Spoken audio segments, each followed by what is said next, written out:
The Aldrich estate was once a home filled with warmth and laughter, but now it was merely a house, silent and heavy with sorrow, as if the very walls had absorbed the grief that lingered within. Jonathan Aldrich, a skilled surgeon, had buried himself in work ever since his wife passed away 2 years ago. He loved his daughter dearly, but he didn't know how to bring her back from the grief that had consumed her. Sophie Aldrich, 8 years old, had once been a bright, energetic child, but after losing her mother, she withdrew into herself, rarely speaking, rarely smiling. Even the vibrant drawings she used to love creating had been abandoned, left untouched in the corner of her room. When Isabel Turner arrived at the Aldrich estate as the new housekeeper, she quickly noticed the eerie silence that surrounded Sophie. It wasn't just quiet. It was the quiet of a child who had forgotten how to be happy. Something inside Isabel stirred. She knew she couldn't change the past, nor could she take away Sophie's pain. But maybe, just maybe, she could offer her something small, something as simple as a box of colored pencils. On her first day at the Aldrich estate, Isabel Turner quickly noticed one thing. Sophie Aldrich was not like other children.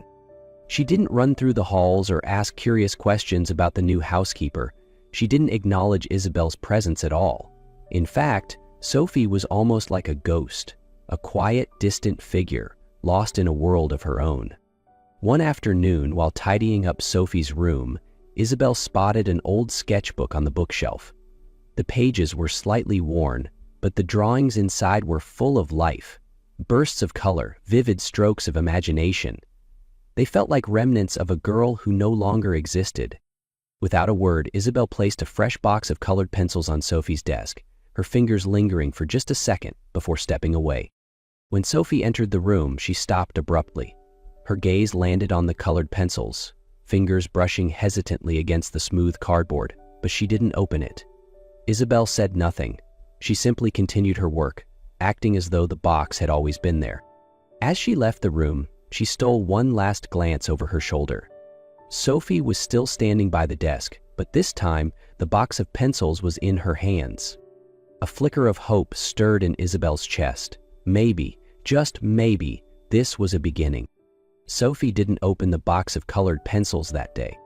She placed it on her desk, occasionally glancing at it, but never reaching out. Isabel didn't ask, she didn't push. Instead, she simply continued her work, sometimes leaving a blank sheet of paper nearby, an unspoken invitation. It wasn't until the third day that Sophie finally opened the box.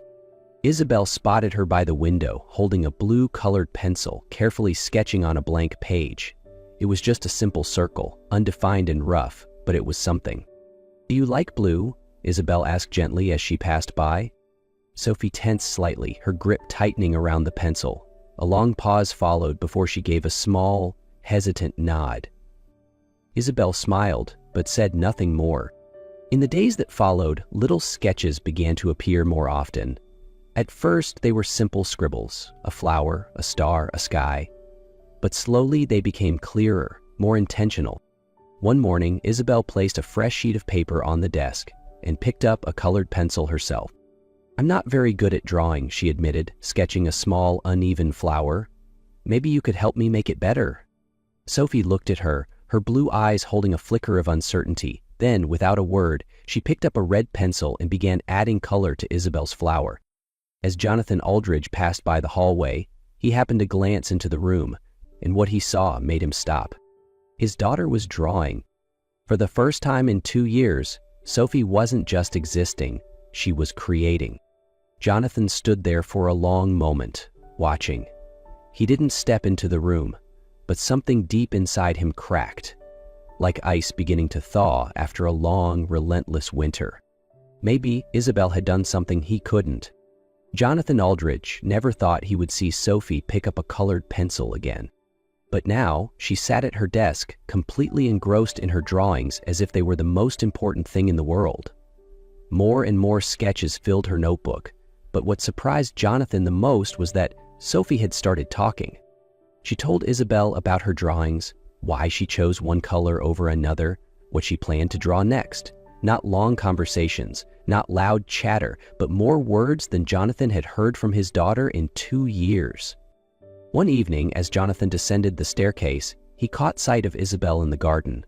She was kneeling beside the withered rose bushes, carefully trimming the dried branches with gentle precision. "What are you doing?"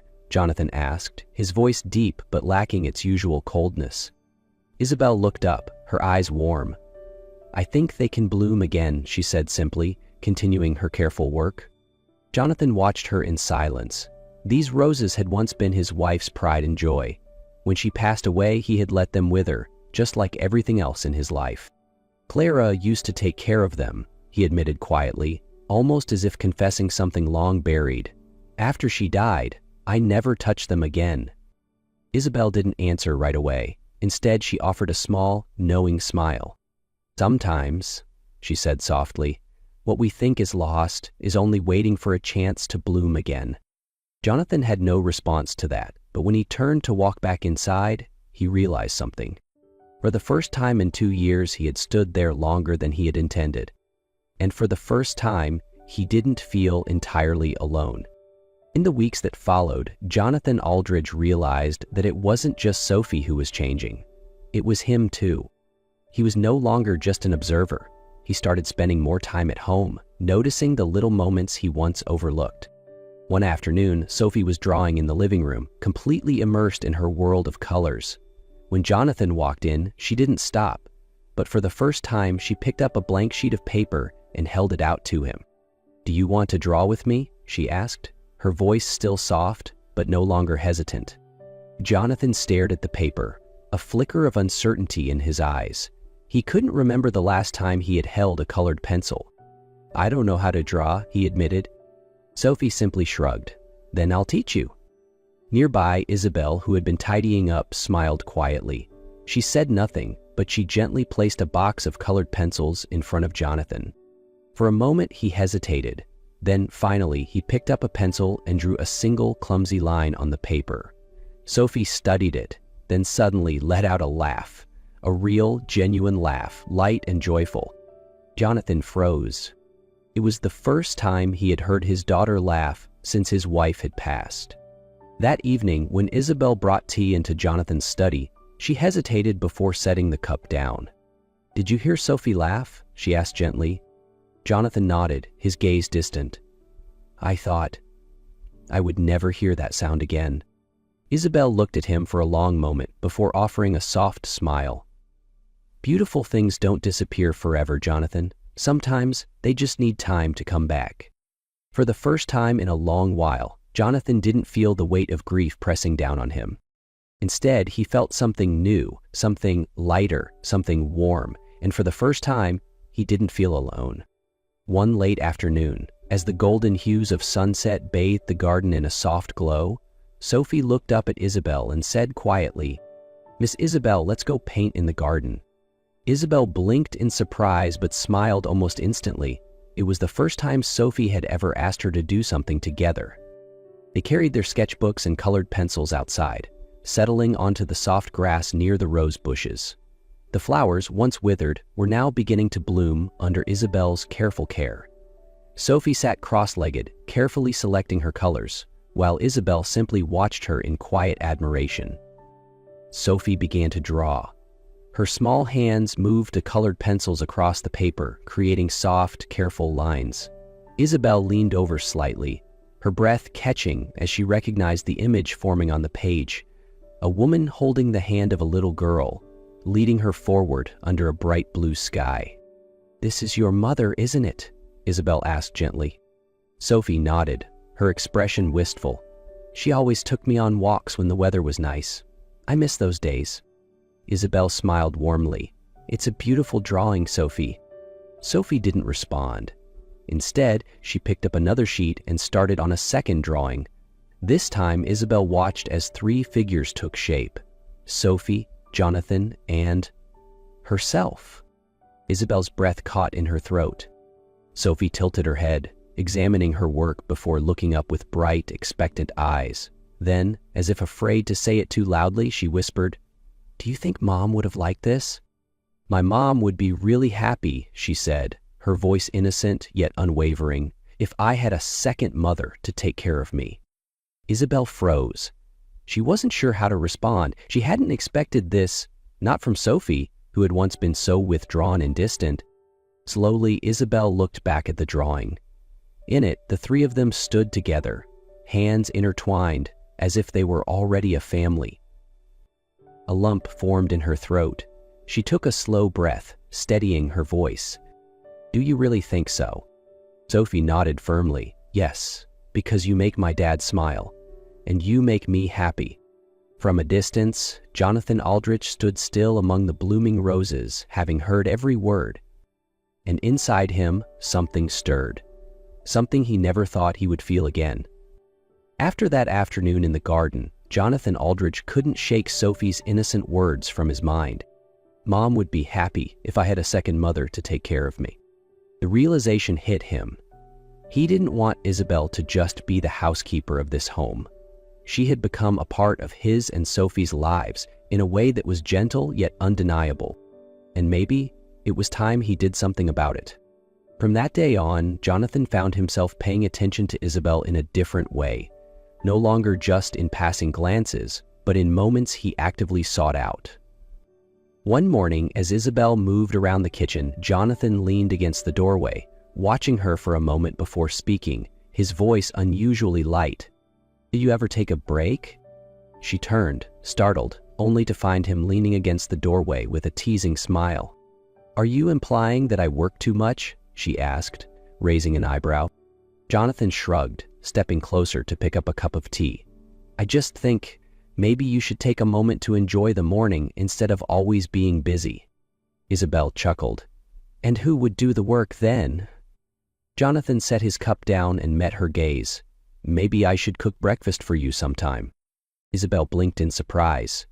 "You know how to cook?" He smirked. "Never tried, but I can learn."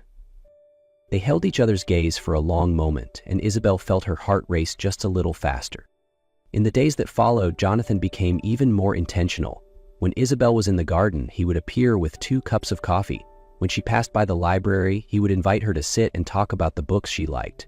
When Sophie went to bed, he would find excuses to keep their conversations going just a little longer. And each time, the way he looked at her grew softer. One late evening, Isabel brought tea to his study as usual, but this time, just as she was about to leave, Jonathan's voice stopped her. "Have you ever thought about a different kind of life?" She turned back, puzzled. "What do you mean?" Jonathan stood up, walking toward her slowly. "A life where you're not just the housekeeper here, but a part of this home." Isabel's heart skipped a beat. She didn't need to ask what he meant, because deep down, she had been thinking about it too. Jonathan knew he couldn't wait any longer. Each day, his feelings for Isabel grew stronger. But more importantly, Sophie adored her, and she had made her feelings clear that day in the garden. Jonathan didn't just want Isabel to stay, he wanted her to be part of their family. And Sophie had the perfect plan. "Dad, you should propose to Miss Isabel," she announced excitedly one afternoon as they sat in the library. Jonathan chuckled, shaking his head. "You make it sound so simple." "It is. We can make a special dinner like in a fairy tale." Jonathan thought for a moment before smiling. "All right, little lady, we'll do it your way." That evening, Jonathan and Sophie worked together in the kitchen. Jonathan, who had once admitted he had no cooking skills, was now attempting to make a proper dinner under the strict guidance of his 8-year-old daughter. "Dad, not like that. You have to stir gently," Sophie giggled as Jonathan clumsily stirred the soup. "I'm a surgeon, not a chef," Jonathan muttered, but he still followed her instructions. They set the table in the winter garden, the place where Isabel had once brought life back to the roses. Sophie carefully arranged white flowers on the table, while Jonathan lit the candles. "She's going to love this," Sophie whispered excitedly. That night, Isabel had no idea what was waiting for her. When she stepped outside and saw the beautifully lit garden and the elegantly set table, she stopped in surprise. "What's all this?" she asked, laughing softly, glancing between Jonathan and Sophie. Jonathan pulled out a chair for her, while Sophie gave her a mischievous wink. "We're having a special dinner," Sophie announced. Throughout the meal, Isabel sensed something different. Jonathan seemed to have something on his mind, but every time she looked at him, he only smiled. Finally, when dinner ended, Jonathan took a deep breath and stood.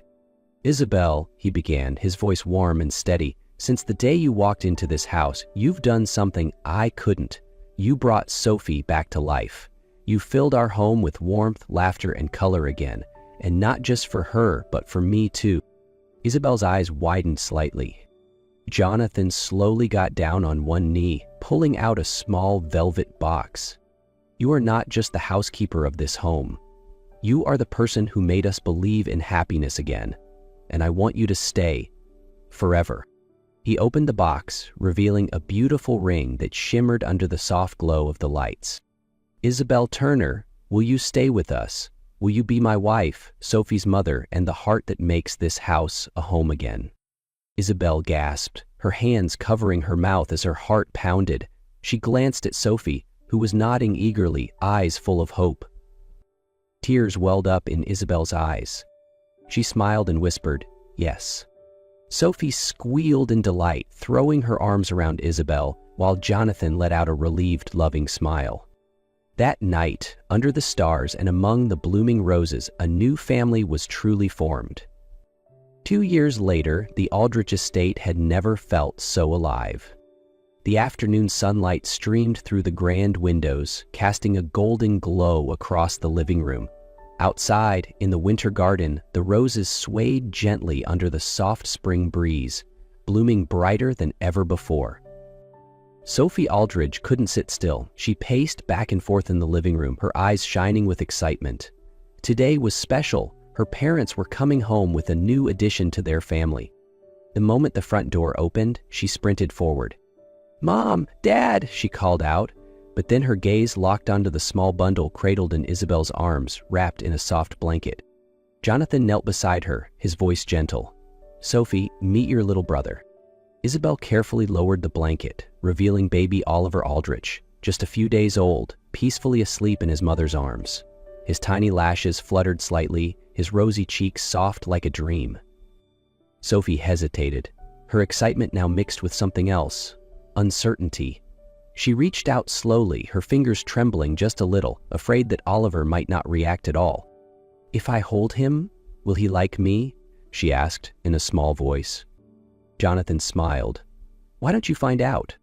Isabel carefully placed Oliver into Sophie's arms. At first she held him stiffly, afraid of doing something wrong, but then, as she felt the warmth of her baby brother, she relaxed. And then, something magical happened. Oliver stirred slightly, his tiny hand instinctively reaching out, his fingers curling gently around Sophie's. Sophie gasped, then giggled. "He likes me," she exclaimed, her voice filled with delight. Jonathan and Isabel exchanged a loving glance. They had known loss, they had felt sorrow, but today, their family was finally whole. Sophie gently squeezed Oliver's tiny hand and whispered, "Mom and Dad taught me how to draw, and now I'll teach you." Outside, the roses in the winter garden continued to bloom, just like the love of the Aldrich family, beginning a brand new chapter of warmth and happiness.